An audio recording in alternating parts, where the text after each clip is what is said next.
If you're a mature student, you still want to have fun, make friends. They definitely had more of a focus, and they seemed to have a bit more confidence in what they were doing. I know a girl who, within a few years, had managed to progress to a senior designer while we were all still in junior designer roles. And she was a little bit older and that bit more focused than us. And she ended up much further ahead than us, a lot quicker. So in the end, the time she took out before the course didn't set her back at all.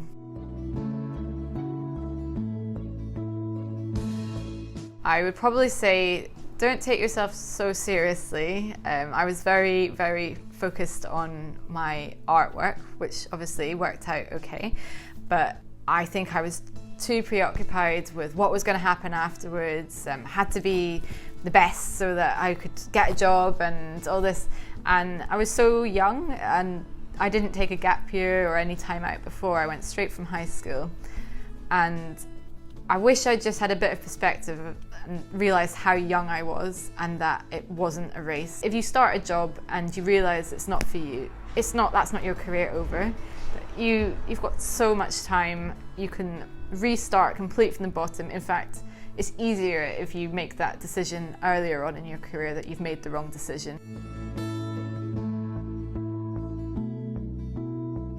Went into freelance. I didn't look too far ahead. I just thought, I'm just going to go for it, try it. I knew I had to make some sort of plan as to who I was going to contact, the kind of work I wanted to do. So I knew roughly where I wanted to end up. Basically, I'd sold my designs to companies and I would get no credit for it. And I was fine with that, but sometimes you start feeling like you want a bit of recognition for your work. So I decided that I was just going to try and do my own little product range. I hadn't considered having my own range of products because it just felt like a risky thing to do, and everything else seemed to be going fine, so why would I change it? Now I've kind of realised that it feels right for me now. So when I graduated, that definitely I was not ready to do that. But having gone through my job and the various experiences and ups and downs and people I've met, I feel like it's the right time to do that.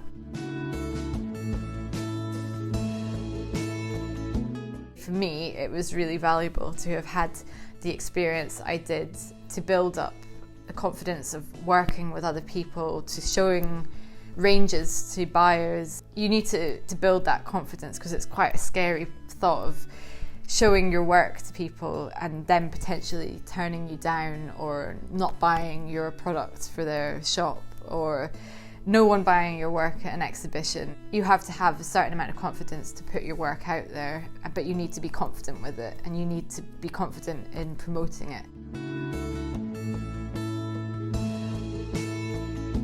I'm not a naturally loud person, but you can have confidence in a quiet way. So if you're going to be successful as an artist or a designer, then you have to have confidence in your own work, and that is something that some people are better at than others, and some people will have a natural self-confidence and therefore they will be successful even though their work is maybe not as good as someone else, but they have that confidence and people pick up on that. You constantly push yourself out of your comfort zone. We'd have certain people come in and their portfolios would be amazing, like outstanding, but they were so lacking in confidence that you find it hard to believe them. I've always found that such a shame because you knew that they produce amazing work, but you've also got to imagine them in the workplace and presenting ranges to buyers. You've got to be able to convince other people. It's important to participate in as many exhibitions or events as possible where you can showcase your work, because the more you show it off and the more people give you feedback on your work, the more confidence you have in talking about it, because it's your work, so it should be the easiest thing to talk about, but sometimes it can feel a bit daunting or embarrassing to talk about your own work and promote it in that way. Everyone likes to buy a product or a piece of art or a service if they know that the person who's selling it is a great person or they've got an interesting story.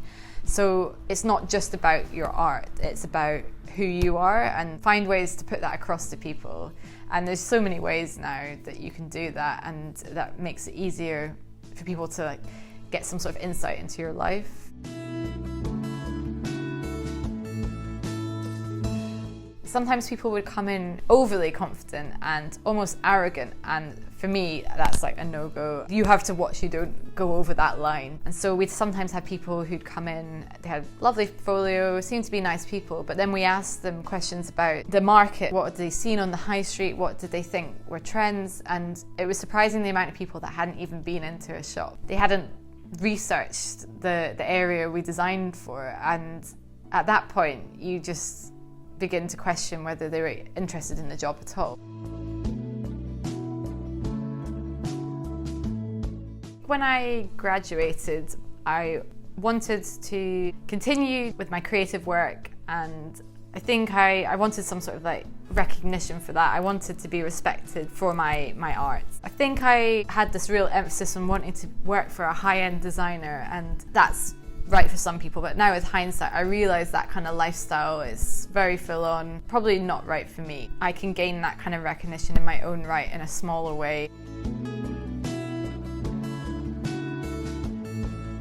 There was definitely a lot of people who found themselves a bit lost, especially after that new designers exhibition we went to. Maybe they didn't have many opportunities come up from it, and it felt like a bit of a downer. Others just kept plugging away, applying for jobs, doing internships in between working, because obviously most of the time they're unpaid, but they're a great way of making connections. I have friends that didn't really know what to do, so they ended up just working in bar jobs or retail just to make money and also just have a think about what they wanted to do. Although at the time it might have seemed like they weren't using their art in their career, they needed that time to figure out what they were doing. If you're going to do a master's, I personally think that it's better to go into it with a bit of experience, so you can go into it knowing what you want to get out of it. Work on different projects. It might completely change what you do in that master's.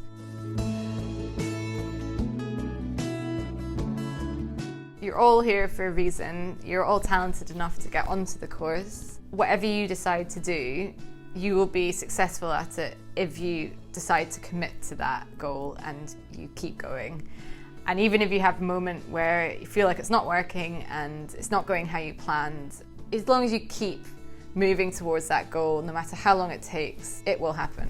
I know there's probably a lot of thoughts going through your head at the moment, so if there's anything that you would like to know or any advice or anyone I think I could put you in contact with, then feel free to contact me on my Instagram, which will be coming up on the screen.